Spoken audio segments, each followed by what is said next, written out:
యేసు రక్తమే జయం పరిచర్య. Praise the Lord. జూలై 26వ తేదీ 2024. ఈరోజు దేవుని వాక్యము, వారి తలల మీద నిత్యానందముండును, వారు ఆనంద సంతోషములు గలవారై వచ్చెదరు, దుఃఖమును నిట్టూర్పును ఎగిరిపోవును. యెషయా గ్రంథం 35వ అధ్యాయం 10వ వాక్యము.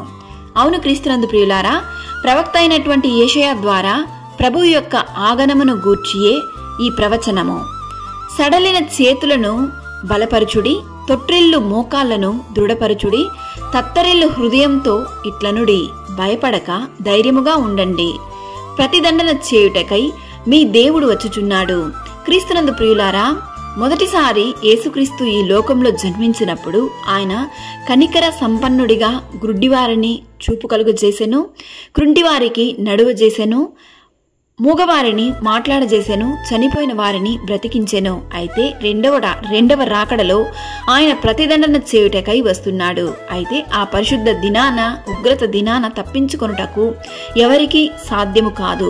రక్షింపబడినటువంటి వారికి మాత్రమే ఆ దినము సంతోషకరమైన, ఆనందకరమైన దినము. ఈరోజు ఈ వాక్యం వింటున్న ప్రియ సహోదరి సహోదరులారా, క్రీస్తు యొక్క రక్షణను అంగీకరించి పశ్చాత్తాపంతో మారు మనసు కలిగి ఆయన సన్నిధికి వచ్చిన ఎడల అందరూ రక్షింపబడుదురు. దేవుని నమ్మిన ప్రతి బిడ్డల వారి తలల మీద నిత్యానందముండును, దుఃఖమును నిట్టూర్పును ఎగిరిపోవును.